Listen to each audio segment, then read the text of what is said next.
Hello students, welcome to our series where we are solving previous year questions of various examinations like JEE Mains, Advanced, NEET, CUET, board examination and all these kind of exams. Right students, so today in this particular class we are going to discuss the previous year questions of JEE Mains January attempt of 2025 specifically related with capacitance. But again, I'm hoping that you already know the basics of the chapter and only then you should go for these video solutions. And needless to say, you should try the questions yourself first and then just have a go at the video solution, right? So without wasting any time, let's get started. What are we discussing today? JEE Mains January 2025 capacitance questions.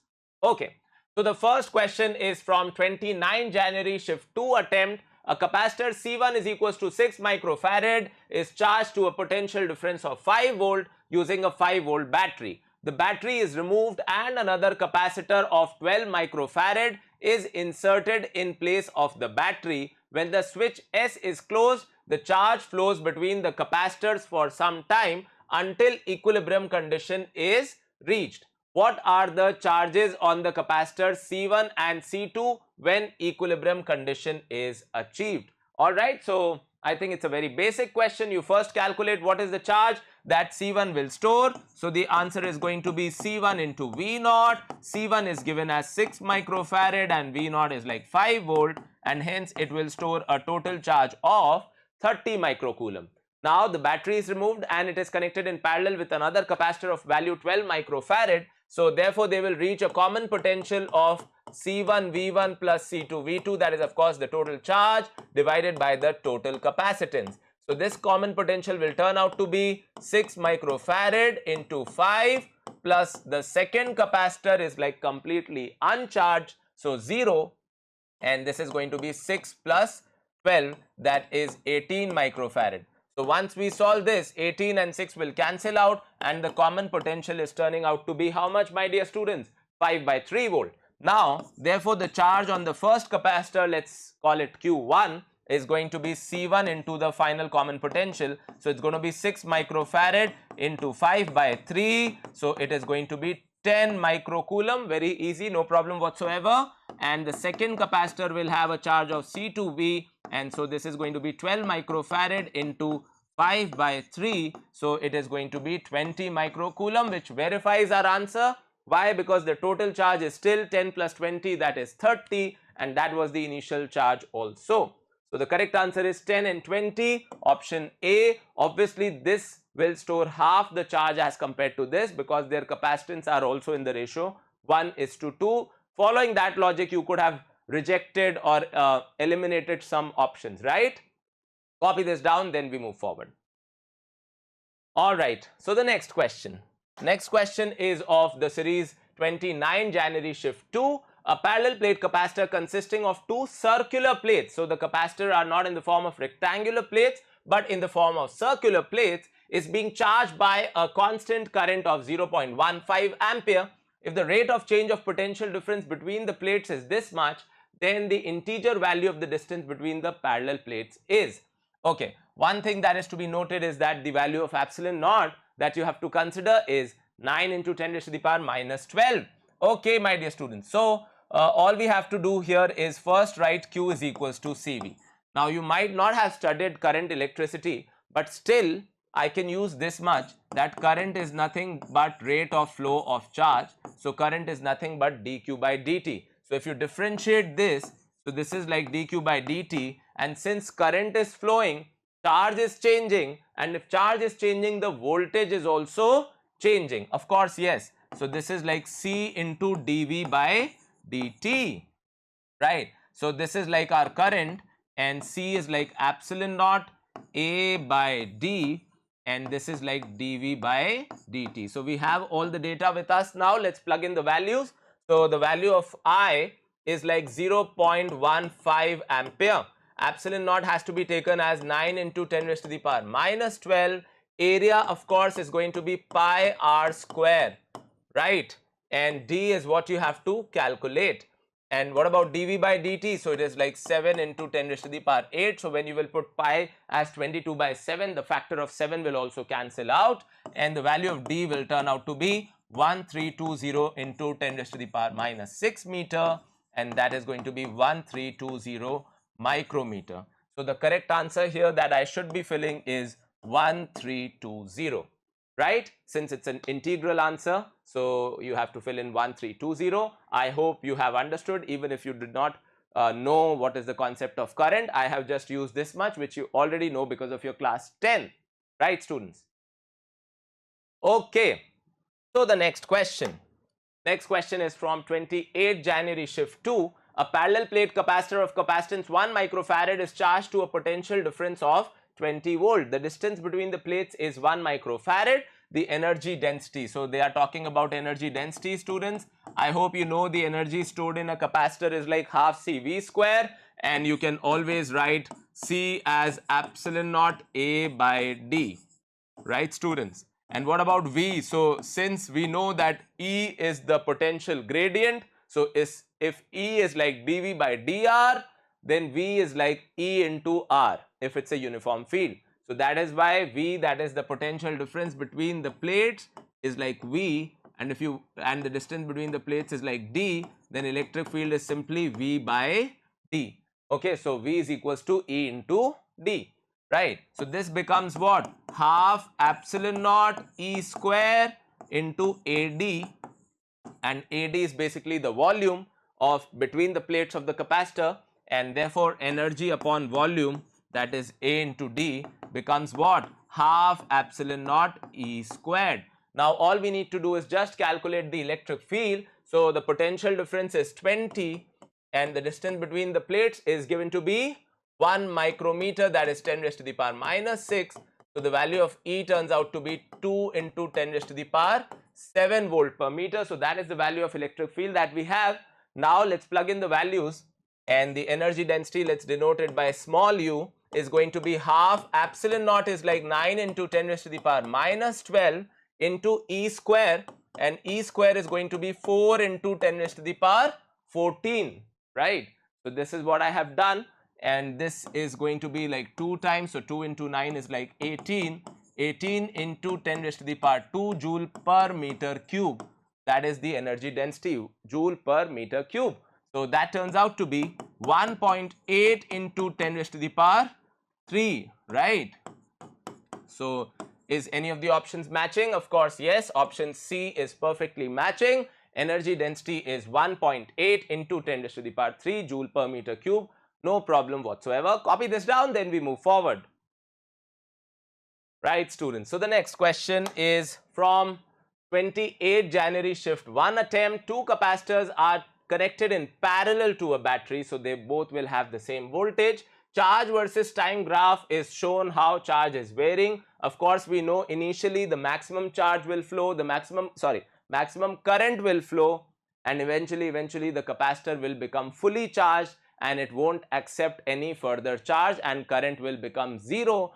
That is when we call it as steady state. So if like there is a capacitor C and it is connected with a battery of voltage V and the switch is closed at t is equals to 0, then the capacitor will have maximum current flowing through the circuit initially, and once the steady state is achieved, the charge on the capacitor will become CV. That is, its voltage will become equal to the voltage of the battery, and then no further current will flow in the circuit, my dear students. So we have to talk about the energy stored and the capacitance given the charge versus time. Since they both are connected in parallel, so V will be same for both of them in steady state, and therefore the steady state charge is going to be proportional to the capacitance. Now we can clearly see for C2 the graph is acquiring a higher peak value, and hence the steady state charge of capacitor 2 is greater than capacitor 1 very clearly, and hence the capacitance 2 is going to be greater than capacitance 1. So any option that states C2 greater than C1 can be correct. Hence we will reject option B and option C. So either the answer is A or D, of course. Now let's talk about the energy, my dear students. So energy is like half CV square. That's what we are going to use because both are in parallel. So both will have the same voltage. Again, if same voltage, so energy is proportional to the capacitance. And since C2 is greater than C1, so U2 is going to be greater than U1, my dear students. So the correct answer should be option D, which states C2 greater than C1 as well as U2 greater than U1, my dear students. Copy this down, then we move forward. Alright, so the next question is from 24th January shift 1, a parallel plate capacitor was made with two rectangular plates, each with a length and breadth this. The distance between the plates is 3 micrometer. Out of the following, which are the ways to increase the capacitance by a factor of 10? Alright, my dear students. So, first what we are going to do is we are going to write capacitance as epsilon naught L into B by D. So instead of area, I have written length into breadth because it's a rectangular plate. And now let's not worry about the units, just plug in the values. So this is going to be like 3 into 1 in centimeter and D is also 3 in micrometer. So this cancels out and we are left with a factor of 1. Why I'm not worrying about the units? Because when I look at the options, length and breadth all are in centimeter and D is also in micrometer as is given in the question. So I will just calculate this factor and see where an extra factor of 10 is being created. So if it is like epsilon naught L into B is going to be like 30 into 1 and divided by 1. So there is an extra factor of 30. So that was 1. Now there is an extra factor of 30. So this capacitance will become 30 times. And we are talking about becoming 10 times. So this is not true. Next. So this one is going to be 3 into 1 divided by 30. So in fact, this will become 1 by 10 times. So not 10 times, but in fact 1 by 10 times. So cannot be true again. This is going to be 6 into 5 divided by 3. So that's like 30 by 3. So this will become definitely 10 times. So C is matching the option. Then what about option D? So it's like epsilon naught, again 1 into 1 divided by 10. This will also become 1 by 10 times and hence cannot be true. Now let's look at option E. So this is like epsilon naught and this is like 5 into 2 divided by 1. So this will create an extra factor of 10 as well. So for me, the answer looks like option C and option E. So answer should be option C and option E only. That is option D, my dear students. So it was a very simple problem. Should not worry you at all. You just need to know the formula. In fact, the whole January series was very simple as far as the physics part was concerned. And you could have easily done the questions even if you know the basics and the formulas, right, students? So copy this down if you want to, and then we move on to the next one. All right, students. So the next question. Okay, so the next question is from 24 January shift 1, consider a parallel plate capacitor of area A and separation D between the plates. If E is the electric field, this is very simple.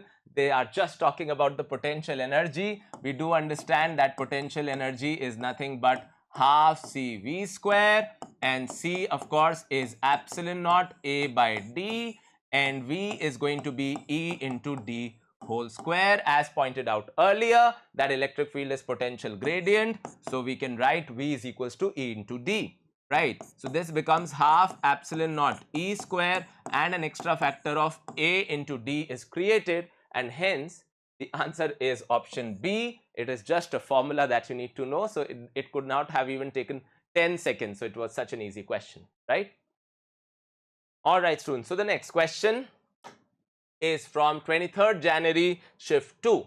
A time varying potential difference is applied between the plates of a parallel plate capacitor. Again, they are talking about a time varying potential difference. So potential difference is going to change. So charge is going to change and hence a current will flow in the circuit.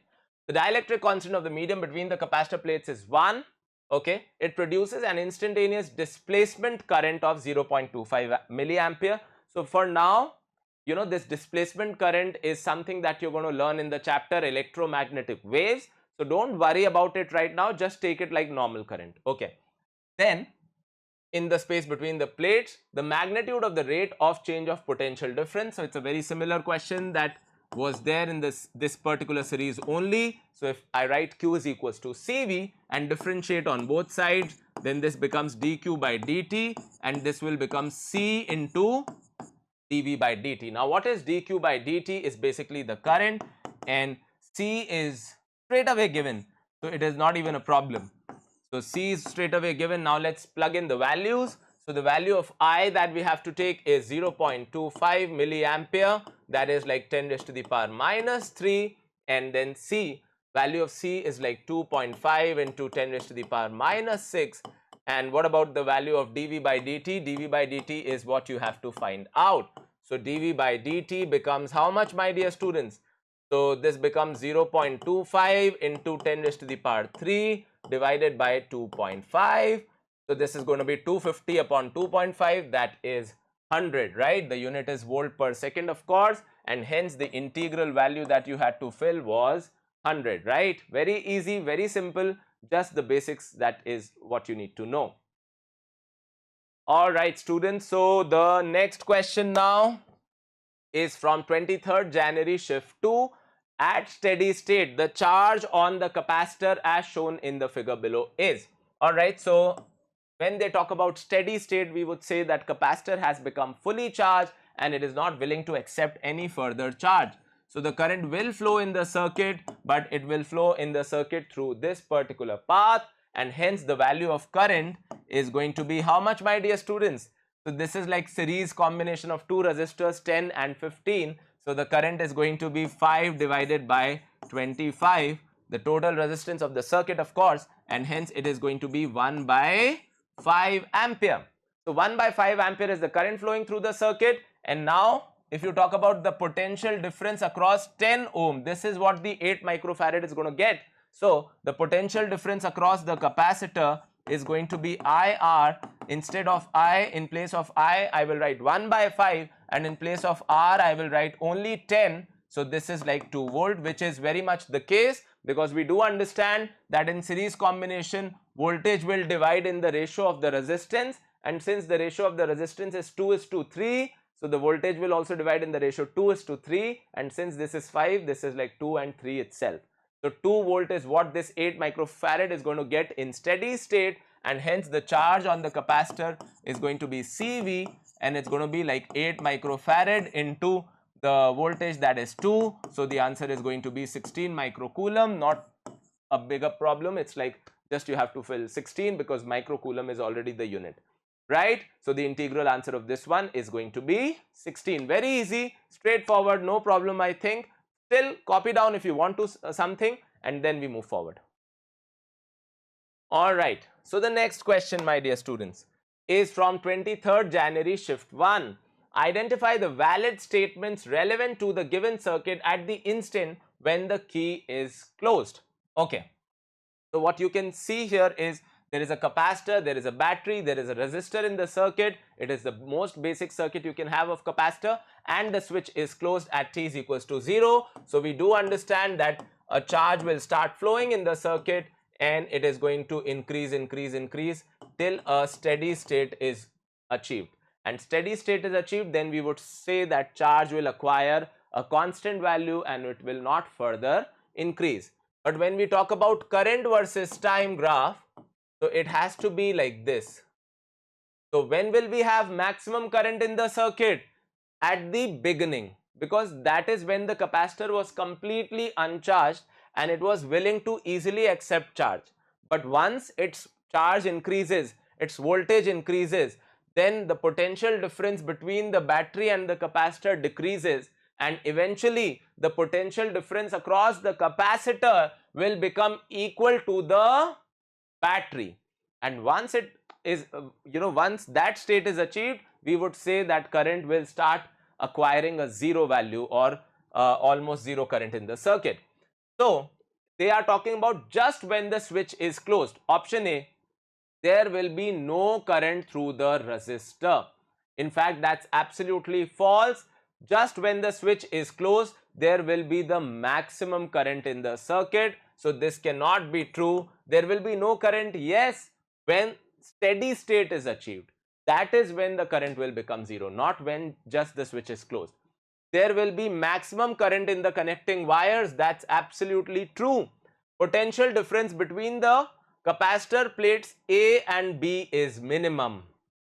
Yes, that's true, because initially the charge is minimum and hence the potential difference was also minimum across the capacitor, and then it started building up and finally acquiring a higher value. Charge on the capacitor plates is minimum. That is also true. In the beginning the charge is minimum, right? So the current is not judged by the charge, but the slope of this graph, decides the current. So slope is maximum in the beginning and then it starts becoming zero, and that is why the trend of current is like that. We have discussed that in our theory classes. So the correct answer according to me should be B, C and D only. I think it should not be a problem to anyone. Still copy down if you want to something that bothers you, and then we move to the next one. Right, students? So the next question. Okay, so this is the last question of capacitance series of January 2025. 22 January shift 1. A parallel plate capacitor of capacitance 40 microfarad is connected to a 100 volt battery. Alright, so that's what we're going to do. There is a 40 microfarad capacitor and this capacitor is connected with a 100 volt battery. So of course the steady state charge is going to be how much, my dear students? So it's going to be C into V. So it's going to be like 4000 microcoulomb, which you can write as 4 millicoulomb. And the energy, so they are talking about the charge and the energy. So the energy is going to be half CV square. So it's going to be half into 40 into 10 raised to the power minus 6, and V square is going to be like 10 raised to the power 4. So this is going to be how much, my dear students? So this is going to be 20 into 10 raised to the power minus 2, or we can also write this as 0.2 joule, right? So this is the initial condition. Now a dielectric is filled, right? Now a dielectric is filled of value K equals to 2. That is what they have given, and the battery is still kept connected. So I hope you understand that if the dielectric is inserted, the capacitor also becomes K times. So now this will become like 80 microfarad, and hence the new value of charge, since the capacitance has doubled, right, students? So that will be now C dash into V. So that will be like 8 millicoulomb. So instead of 4, now this is going to be 8, and the energy is also going to be like half C dash into V square, and since C dash has also doubled, so this should be 0.4 joule, right? So they are asking the extra charge that flows through the battery. So there is a 4 millicoulomb already. So the extra charge that flows is from 4, it has become 8. So the extra charge, the value of extra charge is going to be 8 minus 4, that is 4 millicoulomb. So there is only in fact one option which states that, hence we already know our answer. The answer is going to be option A. We don't even need to check the energy, but just do it for the sake of doing it. So change in energy delta U is going to be how much, my dear students? So from 0.2 it has become 0.4, so it is also 0.2, right, which matches the case in option A. So quite simple, fairly simple this attempt was, and I hope you were able to do all the questions yourself, and this can only reinforce that whatever you've done is correct or not. So we'll keep coming up with the next series, with the next chapter, but till then you keep working hard, and do let us know in the comments what extra things do you want from us. We will be more than happy to help you out. Alright students, thank you for your time. Keep working hard, make your parents proud, and I will see you very soon. Bye bye. If you enjoyed this video, please don't forget to like, share and subscribe to our channel.